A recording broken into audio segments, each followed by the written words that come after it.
So today, what I wanted to do really was, as obviously a supplier within self-storage, we like to engage with other suppliers, particularly forthcoming suppliers that are open to conversations such as this.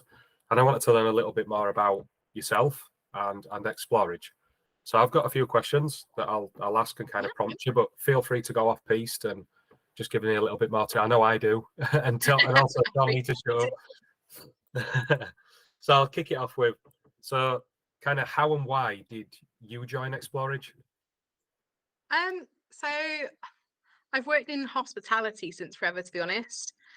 So I've worked in a number of hotels, restaurants, both front of house and sort of back of house office admin. So I've done a lot of sales and events and all things like that, reservations. And I came to the conclusion that I just like helping people. And that's what I like doing.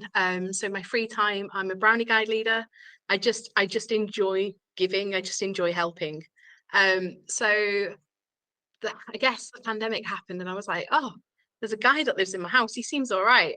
Wish I could spend more time with him, but hospitality being what it is, it's a very, very full-on job. And then I was looking at ads one day, sort of half looking, if that makes sense, and I saw an ad for this, and I thought, no, I like the idea of an office job because 9 to 5 sounds great, but it'd be really dull and boring. But something just made me click on it and sort of research the company, have a look at the industry. I came to meet with Anna, and what she said was that Xplorage's motto is making life easier. So we are here to help people, be that suppliers, be that customers, and that no 2 days would be the same, and she wasn't lying. And I thought, that ticks my boxes. So yeah, I joined Xplorage nearly 5 months ago now. And it's been a bit of a very, very steep learning curve, but it's been really exciting and really, really fun to meet lots of new people. Good stuff. That's great. That's brilliant. It's a not dissimilar story to mine. I just joined a little bit earlier, but it's a similar thing. The help people thing's one thing that I always kind of answer that question with. I guess that quite easily leads on to then, what would you say is Xplorage's kind of offering, USP, kind of focus service for self-storage? What is it in a few sentences? So we are an online marketplace, helping storage operators to reach a wider demographic of customers, and facilitating instant bookings, be that midday or midnight, so 24/7 booking. And we're an online platform. So do you want to tell me a little bit about DSOC? What's the cost? Quickly, what's the cost? It's absolutely free to list with us. So the only cost would be when a storage operator receives a booking from us, they would pay 2 weeks of the standard rent for that customer, and that's regardless if they're with them for 2 months or 2 years. It will only ever cost that 2 weeks, and if they're with them for less than a month, it would just be 50%, because when it's not fair to take the entire cost off them. I like it. It's good. It's a great place to list. I mean, it sounds like a no-brainer, doesn't it, in that regard? So this model then, because I'll be honest, we've been engaged with self-storage for what, 3.5 years now, something like that. Myself, 3 years.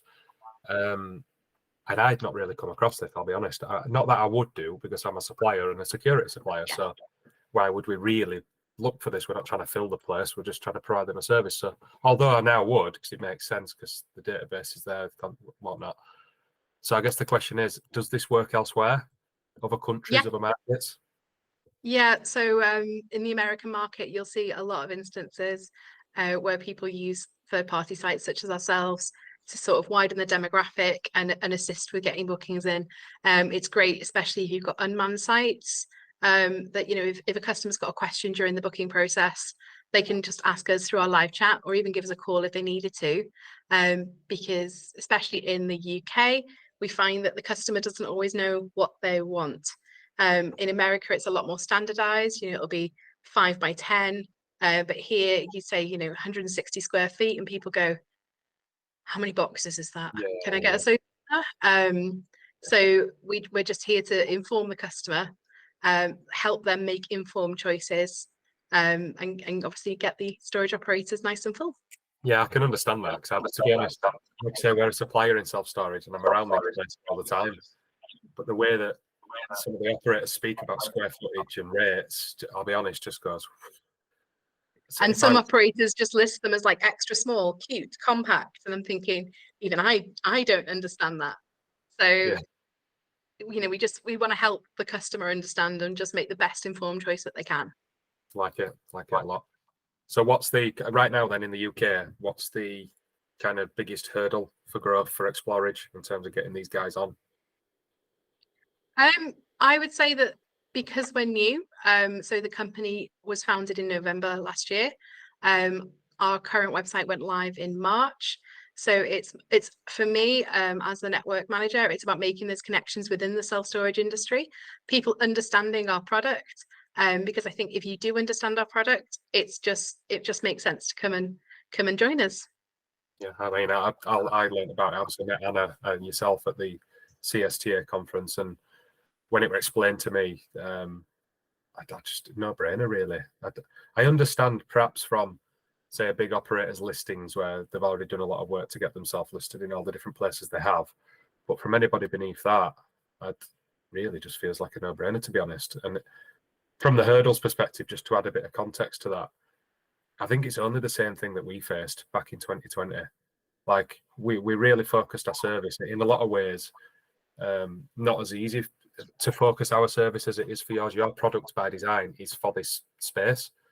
We kind of had to look and go, we can offer remote monitoring of all kinds of events and alarms, CCTV, intruder alarms, access control. How do we focus and hone that in on a sector? Because we knew quite early days that kind of being the leader in a niche sector was the way to grow, especially in a pandemic, given that it was a pandemic at the time. So we had to kind of get past all that. Why would anybody use DSOC above any other monitoring supplier in storage? So we had to kind of knock the edges off our service offering, whereas it sounds like your product is designed for this anyway. But Yeah. I'd say I probably have confidence that we'll take in this space than we managed to do. And we have, in that time, just to give you context for us, we've gone from, I mean, circa probably no more than 10 self-storage sites back in the early half of 2020 to now 350. So that's just us, which I'd say we had quite a tough starting point, as your product is there from what I've seen. So we actually have an in-house developing team. So they created a wonderful website. And that means that any feedback we get from customers, from operators, we take that on board, we absorb everything.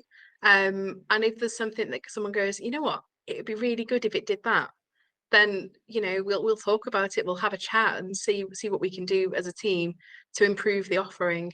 It does mean that there's frequent changes, but I can confidently say that every change has just been a step up and a step up and a step up. So it's really exciting. It's exciting to be part of the team when it's so sort of new. Yeah, you certainly seem excited and passionate. It's great to see. So I've got a little bit of a fun question at the end for the questions regarding yourself and Explorage. We joke about this in the office quite often. We've got so many self-storage customers now. There's different names, like a lot of them centered around box or lock. So if you had a self-storage business, what would you call it? That's a really hard question. Oh. We go for because we've got we always joke that we've got Lockbox as a customer, and then we've got Store Box. It's always something box. So I was like Lock, Drop Box, Rob Box. I work with somebody called Rob. I